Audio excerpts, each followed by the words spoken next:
all about the latest understanding and the practical application of neuroscience to learning and teaching. And everything is based on published peer-reviewed research and field studies. So that's a critical aspect of what we're about. It's the science and it's the research that aligns with the science. Now, what is the foundation behind this? I mean, where did these ideas come from? I mean, it's not like humanity's been investigating how to, develop the brain for Yeah. the last thousands of years. So this is a fairly new concept, right? Well, it is and it isn't. I'll tell you that about a little over 50 years ago or so, maybe it's closer to 60 now, but parents would have challenges within the school system. And with those challenges, not connecting the dots for their students, but yet they're with their students every day at home. And maybe they're not learning like they would expect or want them to learn in school, but their children were not stupid. And they knew that, look, I'm sitting at home with my child every day. If I know one thing, I know this, my child's not stupid.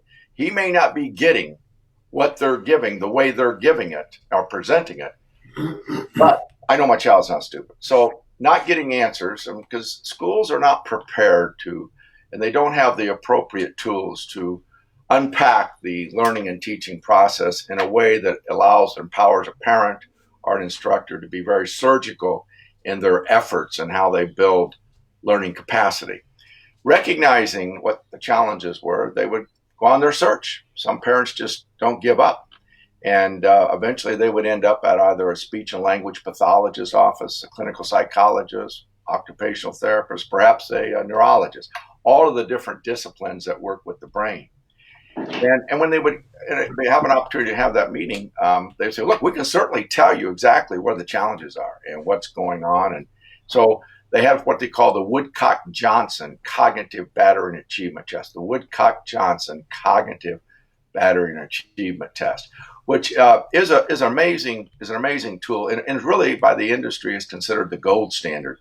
And it's one of the few tools that the education industry, the scientific community, and the medical community will actually agree on. If that particular assessment says X, they will say, okay, we'll buy that. And they don't agree on much, just so you know. Right. Educators are arrogant, and they really don't want to look at the medical community and the scientific community much, which they should be looking at more, because the body's all chemistry, and the medical community and the scientific community could really put a lot of insight into what's going on in the classroom today if they would become more receptive to it.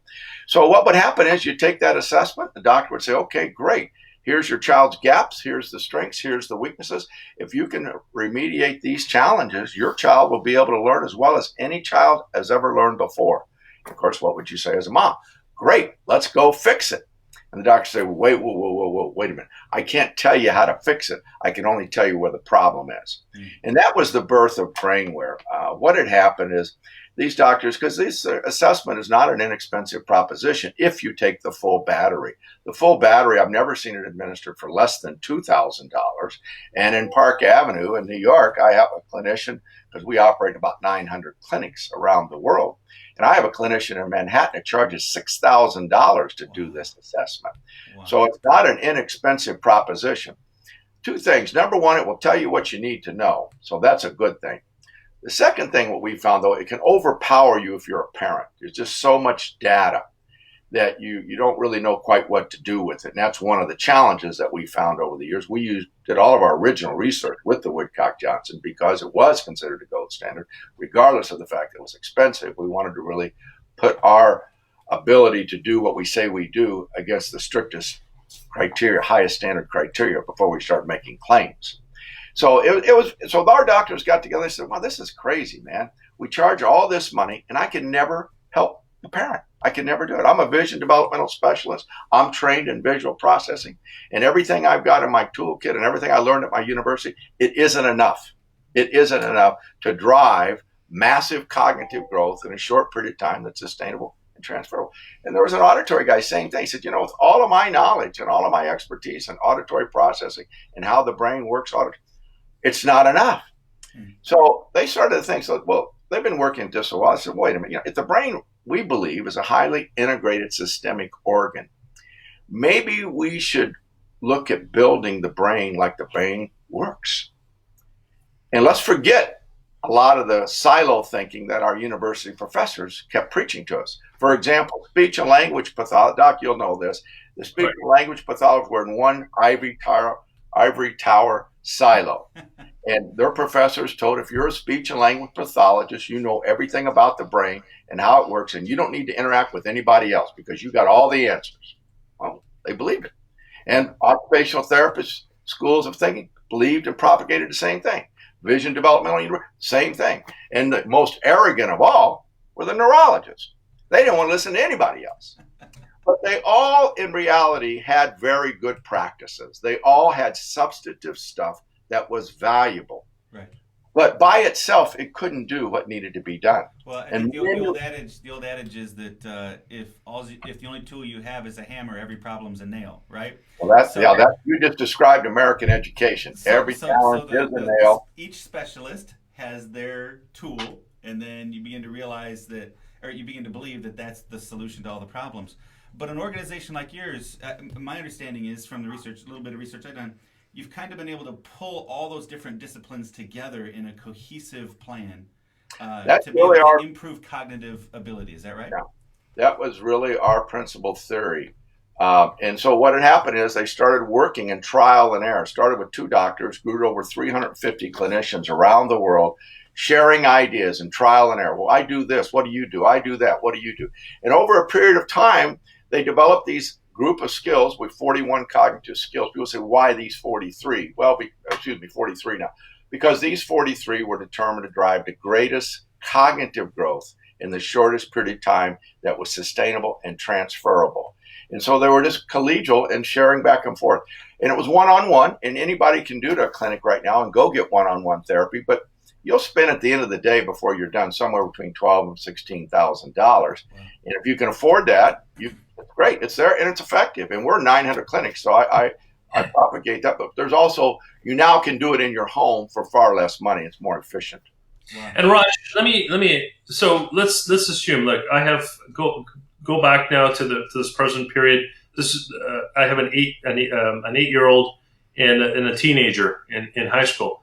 So explain to our viewers how this is done. So in what process? Is it reading? Is it math? Is it games? Explain to them how this process is, how this demo is. It's all of those things. We have a highly integrated approach. It's very much, as the pastor said a moment ago, Jeff, you talked about being highly integrated. So it's very comprehensive. And that's exactly the magic sauce, is the integration, the comprehensive nature of how we build these skills, what we call the cognitive infrastructure, the architecture of how we build it is very unique, and it's very comprehensive and highly integrated. The first thing you have to start with, if you're really looking to you want to just optimize your child's opportunity to be the best they can be, or perhaps you're not seeing the types of things you would like to see with your child, or perhaps your child learns differently. Schools are not prepared to work with children that learn differently. And the first thing you need to do, as we understand and as we look at it, is you need to look at the foundational base of one's learning capacity. You got to go right from the ground up. It's like building a house. If you start to build a house and the foundation is not right, what happens to that house? It collapses. Yeah. You look at a minister. To build a great ministry, you need a very serious, sincere, honest, transparency approach to building a great ministry that will garner more people's interest and attention. And if you're fundamentally flawed in your ethics or whatever, the church will crumble. Right. So that needs a very high standard to make it. And I compliment you, Jeff. You've done an outstanding job. So the same thing, like in your business, Doc, there are certain fundamental things that have to be. And if they aren't right, you can't do it. For example, you have to really scrub up before you do surgery.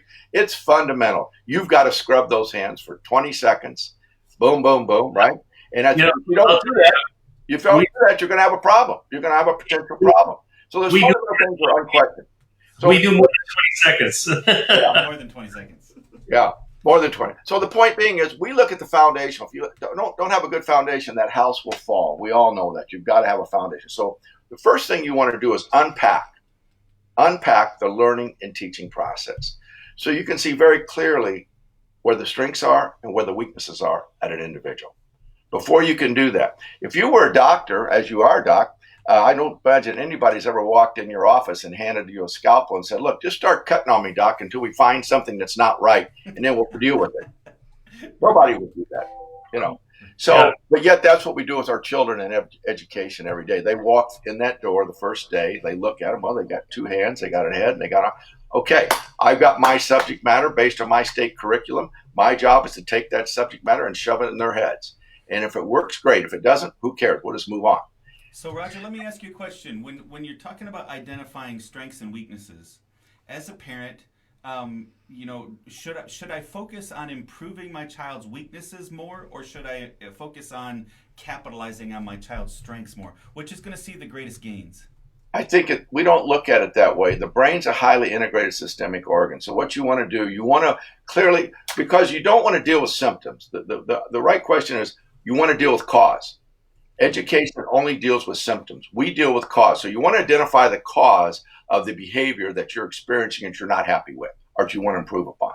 And so what we do is we empower you with the ability to understand what's driving the behavior. We do that by looking at the foundational cognitive skills, strengths and weaknesses. It's how we take information into our mind. It's how we, for example, attention skills, working memory skills, short-term memory, long-term memory, procedural memory, declarative memory, sensory integration. Right now, you gentlemen and the audiences are listening to me.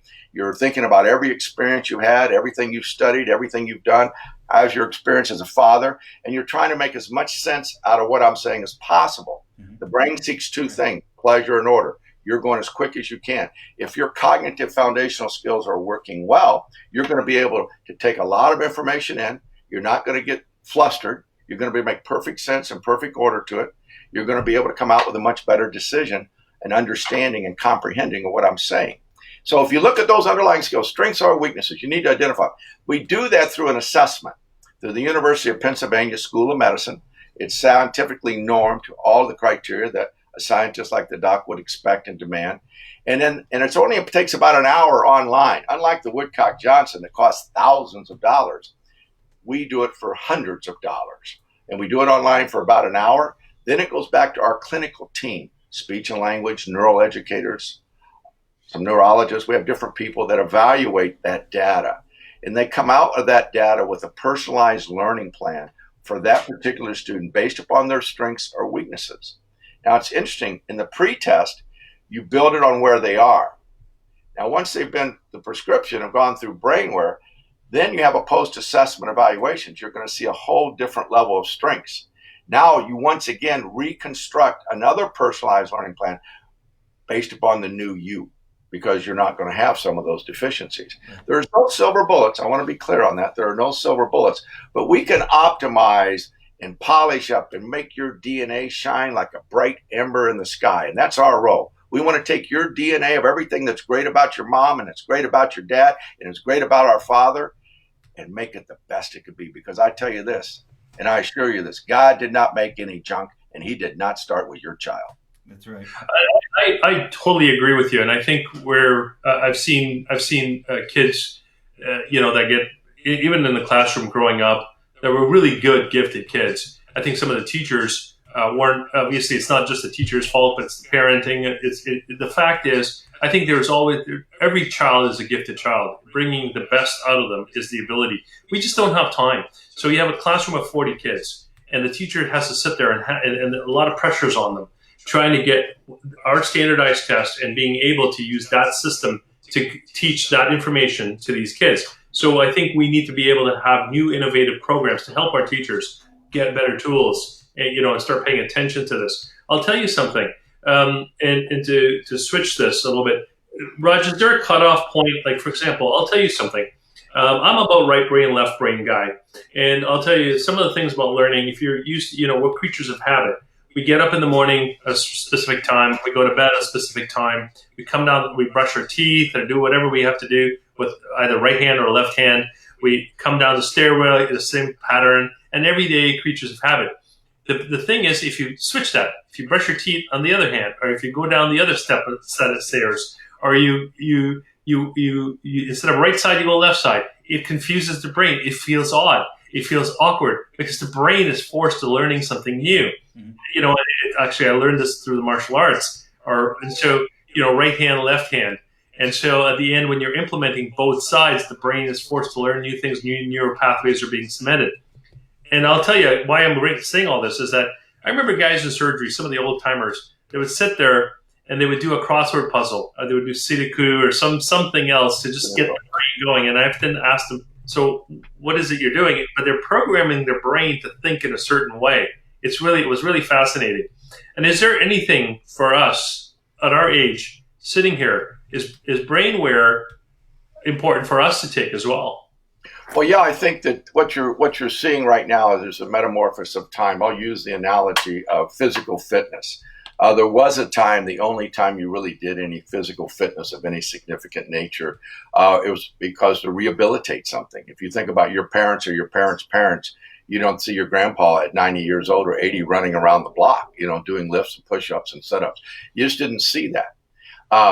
But now what's happening is physical fitness has moved into, physical therapy has moved into physical fitness. You wouldn't think about not exercising every day. I exercise, I lift weights. I got my hand thing I use here. I'm always constantly crunching my hand to be stronger as I possibly can be. And I run, I walk because I want to be proactive. I don't want to be reactive. And so the same thing now is happening with mental therapy. Mental therapy has been around for a long time. You can think of psychiatry, you can think of psychology, you can think of cognitive behavioral. Mental therapy has been around a long time. Now it's like physical therapy, it's moving into mental fitness. So you have an opportunity, if you choose, to be and optimize within your DNA, your mental fitness. Now, obviously, there are several things that are just basically good. Good diet. Proper diets think about your diets and think about what you eat. Your body's your temple. You don't want to be pouring a lot of alcohol in it. You don't want to be pouring a lot of sugar in it. Sugar kills. End of story. Sugar kills. There's probably 50 or 60 different names for sugar. You don't even know what's got sugar. Sugar kills. It's not a good thing to have a lot of sugar. So you want to watch your diet and exercise. Just making sure, as they say, you should get a minimum of 30 minutes a day. So you want to try to 150 minutes a week. But the reality is the doctor will tell you, you'll tell the same. There won't be any physiological change until after you do 200 minutes a week. You got to do 200 plus minutes a week if you want a physiological change. So the brain's no different. We're working out that brain. And I would say I use BrainWare 3 to 4 times a week. And I use it because I want to stay mentally sharp as I possibly can. A lot of people in retirement, you work 50, 60, 70 hours a week. You want to continue to have your life, but you don't want to work 50 to 60 hours a week. You've retired. So how do you stay mentally fit? With the proper and appropriate mental exercises can help foster a longer, better functioning brain over time. Well, I think that brings up an interesting thing. Give us an opportunity maybe to bring it down to the bottom shelf for the average listener who has their children came home early and haven't been in school for the last month and a half. People aren't as engaged out in public because they're not going to work as often and they're not standing around the water cooler having conversations. So what are some really practical, everyday, normal things that are necessary to keep your mind active and to prevent decline in your cognitive ability and in your positive things? I think that there's a tremendous benefit to the exercise, the physical side, and you talked about that, keeping your mind active by keeping your body active.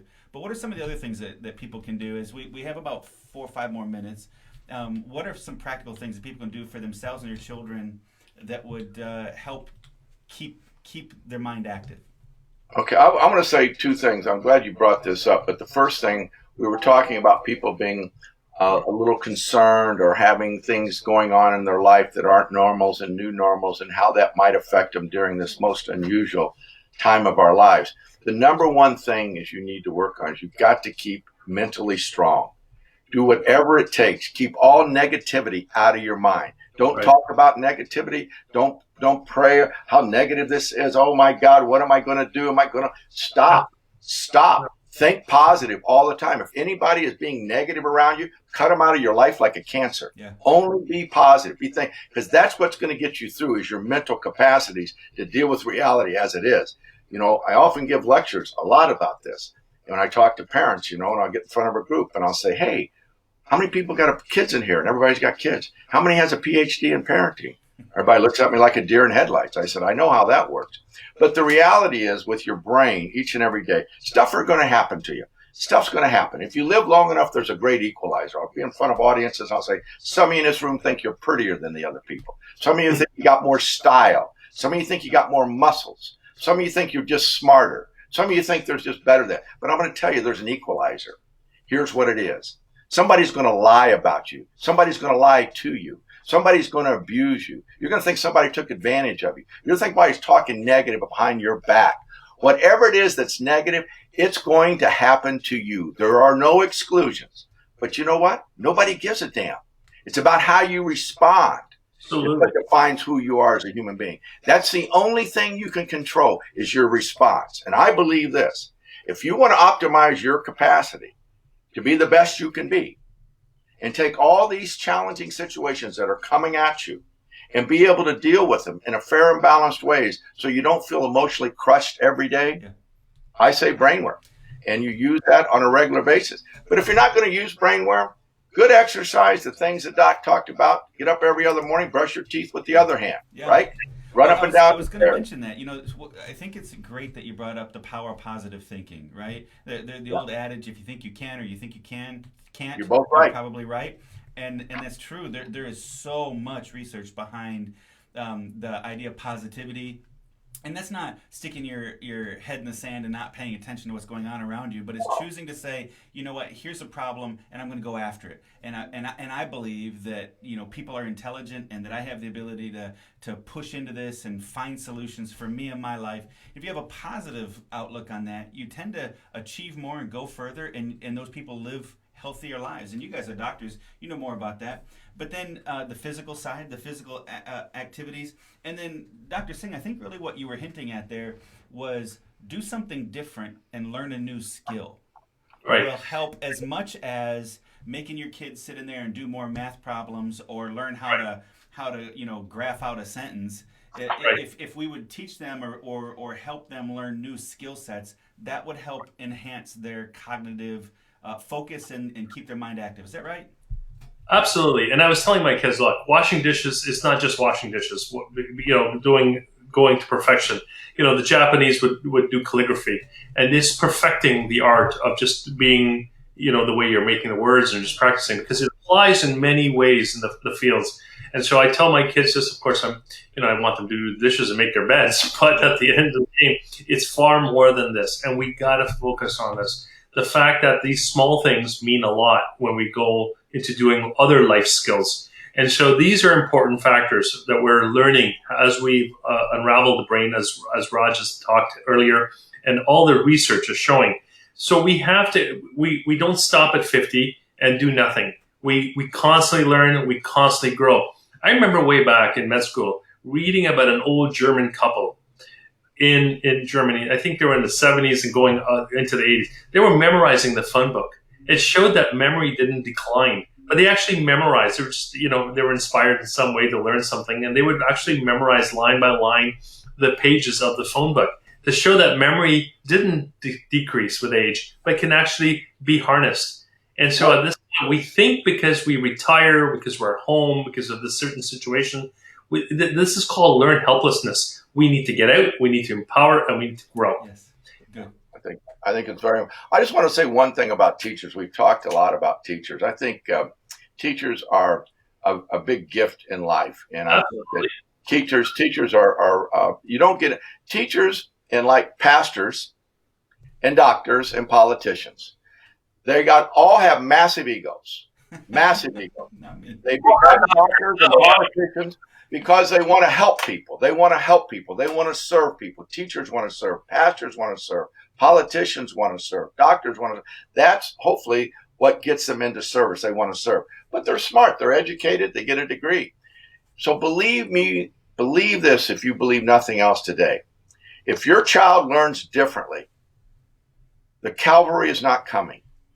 The cavalry is not coming. It's going to be up to you as the parent to ensure your child has the best opportunity to make their DNA shine. Because the student, look, if teachers knew how, to help your child, they would. They got a healthy ego. They're not going to let your child suffer if they know how to make it right for them. They only don't make it right because they don't know what to do with it. And I want to say one thing else, Pastor. I think it's very important. Everybody's now on this whole EQ, emotional intelligence, emotional intelligence, emotional intelligence. It's good stuff. Everybody's talking about meditation. Everybody's talking about, let me tell you something.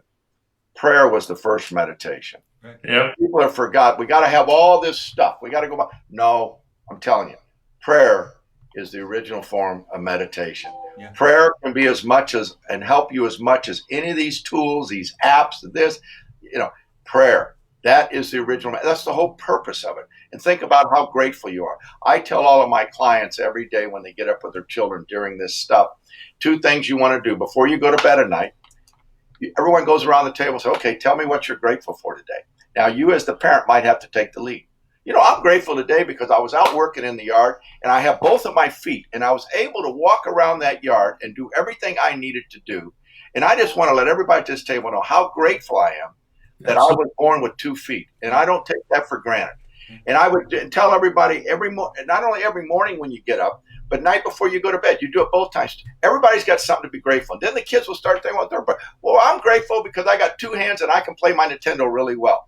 Well, be grateful about having those 2 hands. Not everybody has 2 hands. That's right. You're very fortunate. I think it was really interesting that you brought it to prayer because I was thinking about that the Bible says to be still and know that I'm your God, and so there is a lot of value in the meditative type of prayer. And then he also talks about bring all of your concerns and all your worries to him because he cares for you. And then the Bible says to bring your petitions with thanksgiving, and God will hear those prayers. And so the power of positivity there too, not focusing on all the negatives only. Obviously, you got to bring those negative things and deal with those, but to also bring the positive and the gratefulness there. So, thank you so much. So here's the goal. Let me summarize this, and then we'll get you guys' information as to how people get more information from you. But to summarize this, stay active physically, stay active mentally. Make sure that you're being grateful and that you're having a positive outlook. Learn new skills. One of the best things to do maybe would be to get your kids to learn a new life skill. Get them out in the kitchen, get them out in the garden, have them paint a wall, have them learn how to do things they don't normally know how to do. And, it's not just about doing math problems right now. It's about staying mentally fit, and there's a difference in those things. And then if you want to go further, then we think that Roger's company, BrainWare Learning, is fabulous. So how can they find out more information about BrainWare Learning, Roger? I'm going to add to your thing, and I'm going to tell you that it's mybrainware.com. But I think having good rest, eating well, and having a good night's rest is so important to maintain your mental capacities. And all of these things you're talking about, not only does it keep you mentally in tune with yourself, it has a big impact on inflammation. Mm-hmm. And as you know, the immune system is very sensitized to if you don't have rest, you don't have diet. So all this is not only helping your brain move through things, it's not only helping you adjust to what the new normals are, but it's going to help you be stronger in fighting off this tragic virus that we're all faced with. So all these things come together and help. Now, to optimize your mental capacity is what we would like to do. I believe this. If you believe your job as a parent is to raise a positive, proactive, self-sustaining human being in your immediate family and your community at large, then I would humbly suggest to you there is no one thing that you could do that would present you with the greatest possible likelihood of that outcome than to work your child with BrainWare Safari. It's the world's most researched, comprehensive cognitive training tool delivered online in the world. It's available, it's scalable, it's affordable. You go to MyBrainWare, MyBrainWare, and that's WARE, like software, hardware. Now you've got your BrainWare, mybrainware.com. And you can just Google my name, Roger Stark. You'll find more than enough information to be engaged with. So mybrainware.com, you can check that out. And then Dr. Singh, you have so many irons in the fire. One of those is your working on your campaign. And so how can people find more information about COVID-19 and about the response and all the things that are going on along with your campaign? How can they get more information? So you go to my website, drbishamsingh.com. I think you will find a lot of information on there on how to, and of course, Roger's site's going to be on there as well, or on my Facebook. So just go on Facebook, and you'll see more of these shows and things of how to improve our lives and how to get through this. Okay. Lots of information.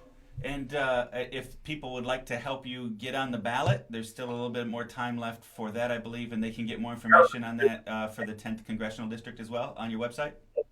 That's correct. And I started with my petition, like Roger said, my petition with God, and I put it out to him. And every night I'm thankful. I'm thankful that he was able to help me cut a piece of wood. I'm thankful for a lot of stuff, and I'm thankful for this opportunity. So yes. So then at Heritage Church, one of the reasons why we do what we do is we want to help as many people as possible. So if you go to heritagechurch.com, our website, heritagechurch.com, if you need to get help, there's a button there. Click Get Help. And we're helping feed hundreds and hundreds of people every week with food. And we have people that are shopping for people that are shut in and those kinds of things. If you need some help, click the button Get Help. If you'd like to volunteer to give help, maybe to donate to the food pantry or help pick up resources for people that are shut in, click on the Give Help and we'll follow up. We have a team of people that will follow up, and we're able to help so many people in the community because you're choosing to volunteer.